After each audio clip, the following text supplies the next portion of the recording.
Welcome back to the Quiet on Set podcast. I'm Ewan Gruff and I'm joined by Lachlan Teely. And today we get to review the new Steven Spielberg film, The Fablemans. A coming of age story about a young man's discovery of a shattering family secret, an exploration of the power of movies to help us see the truth about each other and ourselves. So it's getting deep with Fablemans that's out on VOD now. So you can go check this Best Picture frontrunner. I assume it's gonna get in there, be relevant for the rest of 2022. Like we already discussed a couple of times before, if you've been active on the channel, the best film that Spielberg has done in the decade. Oh, for sure. We agree on that.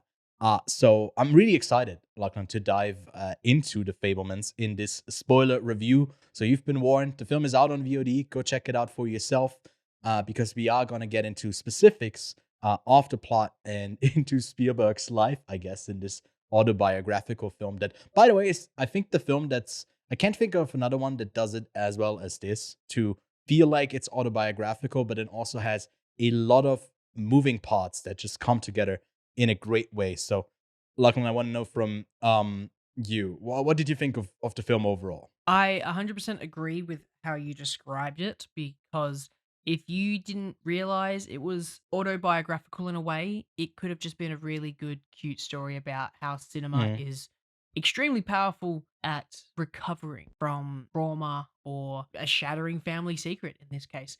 Yeah. That's what I loved about this film. And to then have I guess, the meta layer of it being a Spielberg movie about himself in a sense, Mhm. it just added that whole extra layer of going, this is a way that he's probably he's probably over it, but it could be a way that he's also trying to recover from this, again, shattering family secret by making this film. So, if I'm totally honest with you, I had no expectation of it being good, and I think that Mhm. can stem to a conversation of Spielberg's previous uh, decade of work not being very good. I've Yeah. always said that I'm not the biggest Spielberg fanboy. I know there's a lot of people who just Mhm. love Spielberg's work, and I Mhm. will say that his previous work, his old work, is fantastic. But his more Mhm. recent stuff, I feel like from like 2006, when did World of the War, World of War, That was War of 2005. I can't even fucking think of the name. War of War of the Worlds Worlds, was it yeah. was called, yeah. Then we got 2005. Munich. I feel like, Yeah. yeah, from War of the Worlds, even that wasn't, spectacular, but I had a great time watching it. Mhm. Spielberg's work wasn't really, 2005, War of the Worlds, Munich, Crystal Skull. Yeah. Say what you want about it, but it's not. Miss. It's a miss Miss. compared to the rest of the franchise. I Yeah, would say yeah, Adventures yeah. of Tintin is probably mishandled. I think it's fantastic. I enjoy my time with Tintin quite a lot, but again, I don't think Mhm. it's anywhere near the level of, if we go to early 2000s, Minority Report, Catch Me If You And Can, or The yeah. Terminal, which all lead up before World of the Worlds. And then you've got like the BFG, Bridges of Spies, Lincoln. I think Lincoln was fine. Yeah. West Side Story, Ready Player One. Like this, it just gets to this kind of point where they all just go, yeah, they're okay, but they're not Mhm. timeless classics like E.T. Yeah. or Jurassic Park or Indiana Jones. He established some really awesome cinematic memorable movies. And Mhm. now he made just Ready Player One, the most messy, cliche, stereotypical Spielberg movie you could think of, with cameos Yeah. from every single IP ever existent. I think it also goes to say that he hasn't written one of his own films in a long time. Since AI, this has been the first one that he has written. And he's never one to, I guess, write his own screenplays. But here, he obviously had to because it's autobiographical. Mm. And man, the dude is a great writer. Way more than I expected him to be. He is basing it off of real life, so it's just normal conversations that I guess he had. Yeah, but, like, the way that he goes about dramatizing them or staying really subtle with how he dramatizes them is so effective, and it might come off the wrong way if it were in the hands of another filmmaker, but Mm. it was so captivating. I watched this film because it's out on VOD at home on my, I can only say I don't really have a Dolby Atmos. I think I just have surround sound. It's nothing fancy. I think. I don't know. I'm not entirely sure. I just got Sorry to one hear it. that was already used. But I watched this with my little brother, and the film is quite long. It's 2 hours and 40 minutes. It took us 4 hours to watch the film because we paused it a whole bunch and then just had discussions about our own life, about our own family dynamics that didn't feel like, I don't know, forced upon us because they thrust you into something emotional, but it goes really in really nuanced directions of seeing. You know, Avatar, we just talked about that, says I see you. I can't remember another other film that I've seen in recent memory that is doing the I see you with all of its characters as well as in this film. It's beautiful. It's beautiful. It brought me to tears a couple of times. I was so touched by this film overall. I think where we could definitely say its biggest strengths are, other than Spielberg's hand in the work, is the performances by Michelle Williams, Paul Dano, Yeah. and Gabriel Labelle, the three main characters, mum, dad, and Mhm. obviously Sammy, in this film. Which They're all props to excellent. him. Yeah, props to him. You might know him from 2018 Shane Black, the Predator movie that we don't talk about Beautiful. here. It's a great film. Otherwise, it will no. Otherwise, Lachlan will go into a big old rant because, anyways, we won't get into it. But going from that to it's such a hard performance here, where you have to nail it, and I think he does. I think he works for me a lot. And I don't know how much he has to do because he gets to do that performance where it's like the misunderstood artist a bit that is just kind of looking at other people, and from the outside, that seems like it's a bit easier than the more showier performances in the piece. But I was captivated by how he portrays the drive for filmmaking, and I had to pause a couple of times and just go like pace around the room. Was like, oh man, I Yeah. gotta write something, I gotta film something. It really, it just, I don't know, it gives off that energy of like of that filmmaker energy. You just want to do your own thing. You're just gonna start working on it. But then also brings in the complexities of, well, this is also a destructive thing because it's really egotistical, I guess, from the standpoint of the family to go chase after your dreams and neglect, I guess, the rest of your family. And I think it really wants to focus mainly on that at parts. I thought the family stuff was even stronger than those moments. But what did you Mm. think about the art versus family side of the plot?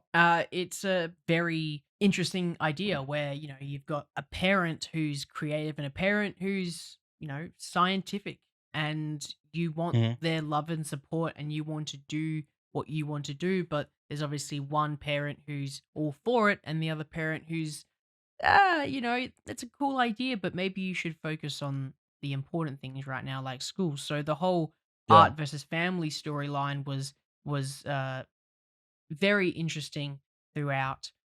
Because while it was there, you felt like Bert was a more passionate father figure than Mhm. his mother. Well, I mean, his mother wasn't a father figure, but he was the better parent. He was the one Yeah. supporting Sammy, buying him the gear, supporting his passions, and was still like, make sure you focus on other things as well. But he was Mhm. the one who fueled Sammy's uh, drive for creativity, while the mother wasn't creative in the same sense that Sammy was. Sammy was Mhm. driving for it, pushing for it. She, obviously, as a pianist, wanted to do something, but just never went anywhere. So I felt like Yeah. there was a bit of jealousy there that she didn't get to do what she wanted. And she wants the best for Sammy, but she also wants the best for herself. And that made her quite selfish, and then made her quite selfish in the actions that she went down, obviously Yeah. shattering family secret. But I Mhm. felt that Paul Dano's father figure was the one that was supporting Sammy the most. He was the one that was the most Mhm. surprised, the most amazed, and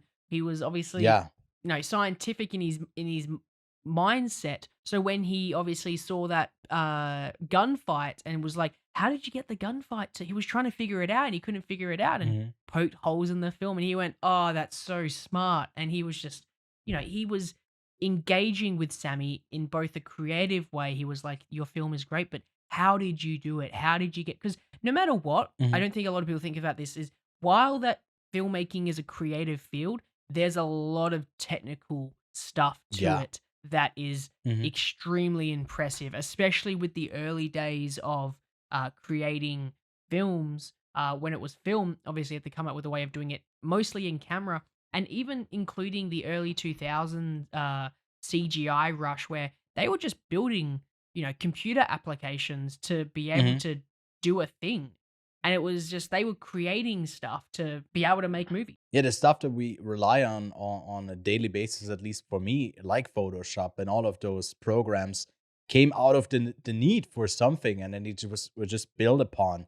So a lot of Yeah. invention happening there, and it's like new invention of storytelling, new invention of, I guess, the way you produce film, the way you cut it.